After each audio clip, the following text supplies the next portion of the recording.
This is the future.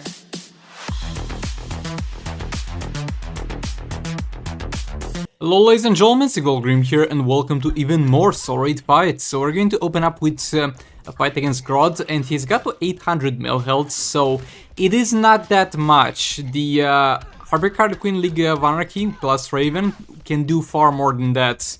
But at the same time, we'll not have that many passive stats in this fight because I wanted to have both Sword of Sin and Sword of Salvation to help me be sure that I'll be able to bypass the shield that he's got. And it's gonna be heavily annoying. Over there he tagged out. He's not gonna tag out if he's stunned, but he's gonna definitely tag out in the middle of specials, so that's something I didn't keep in mind there.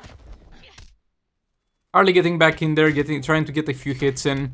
Boy, this is one of the most annoying fights. Like, having to deal with the shield, it's gonna be pretty hard itself, but having to also deal with him tagging out for the gorilla, it's gonna be even rougher. And over here, the darkness for some reason got applied on the gorilla, even though I kind of used the whole special on him. It's okay, we're going to reset here. We got plenty of time. Again, all we need is like 2 or 3 proper combos on 5 stacks with Harley. That's all that's needed. Harley back in here to do some damage and dispatch of the gorilla as soon as it gets tagged in. And the gorilla summon is also being quite annoying. I don't know what's up with summons. I've noticed this with the prisoner summons and also with the gorilla summons. They tend to have quite a huge advantage in terms of frame rate over the player, more so than other characters. There we got lucky because he didn't super shield the Raven special 1 at all there. Harley back in there, special 2. We're going to stun him. And finally we get to deal some good damage in there. And yeah, again, another mistake with the special 2 there, but at least we stunned the summon. Hopefully we're gonna manage to reset the darkness with Raven. Getting in there, and yeah, that was a very close one, but thankfully we did. I think if we failed that one, we might have failed to one-shot the whole thing. But thankfully we didn't. Re-engage the combo with Harley.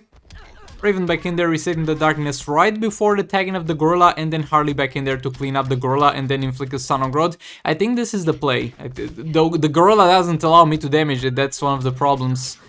But I think this is the play, like refreshing darkness with Raven right before he tags out, and then tagging in Harley to kill gorilla and inflict 1 stun before tagging out for darkness again. But we didn't really do the optimal thing here, but it's okay.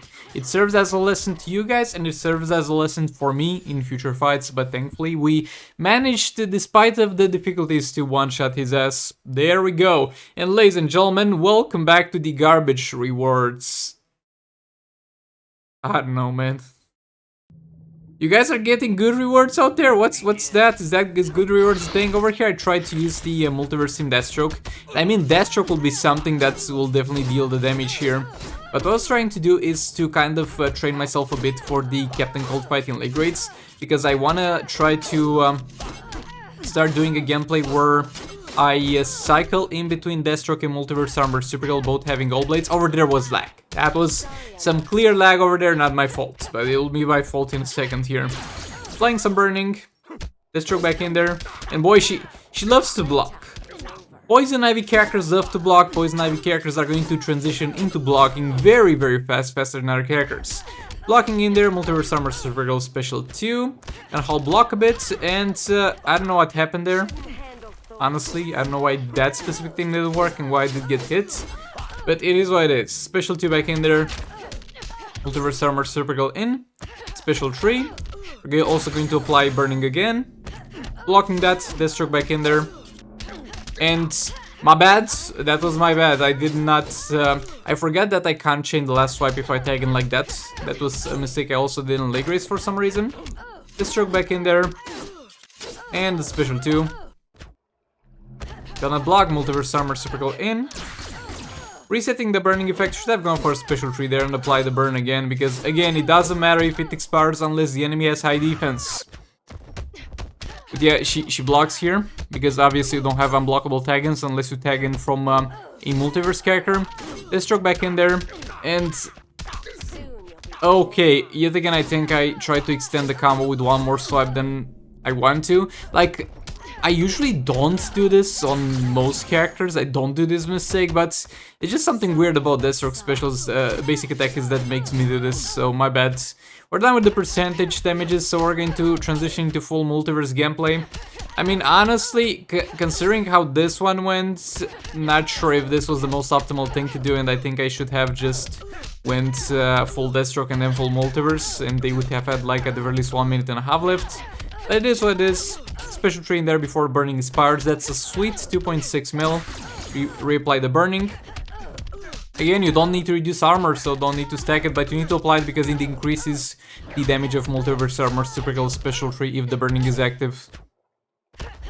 Blocking that, multiverse flashback in there, come on, interrupting again. Multiverse armor typical will get back in here in a second. Again, she's got the Kryptonite Spear. We're going to have level 5 Kryptonite Spear, level 7 Beta Club on Flash, and level 8 Kryptonite Ring on Deathstroke, as far as I remember. Back in there, special tree, sadly not a crit. But yeah, because the spear is the reason basically why we can go above 50 hit combo and still count towards the increase of damage. Now getting into Black Manta. So this fight will have a few mistakes, so the total damage we're going to deal is not necessarily going to be an indication of if Gold Wonder Woman is going to be the better choice than Vixen. Now I have my Wonder Woman to 2 stars, thankfully did not have any issues with claiming her from the battle pass, and the progress did not reset. I know that's a problem for a lot of people, but my progress for her did not reset, so I'm very grateful that didn't happen to me. So there's gonna be a 2-star Wonder Woman, and we're going to get, I think, a 50% more crit damage, and it's still gonna apply because Manta's got enough defense to max that out. You're going to get crit damage, excuse me, for each amount of defense you got, and he's got the base defense to sustain it, and I made a calculation. If you were to try to make full advantage of 7-star Wonder Woman passive, you'd need only to swap on 1 attack roll with 1 defense roll from Manta's gears, so that's gonna be pretty chill if we get to that point.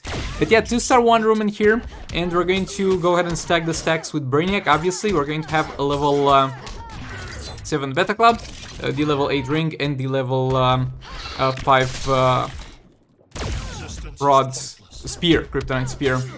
Yeah, a little bit of a sloppy start, and that's why I can't really count the whole damage towards the comparison with Vixen, but what I can tell you is that this is gonna be far higher damage with the Beta Club dot damage and on basic attack hits than it ever was with Vixen, because with Vixen we were allowed to do the gameplay where we would use the special tree to stun the target and then try to reapply the dot with a jump attack.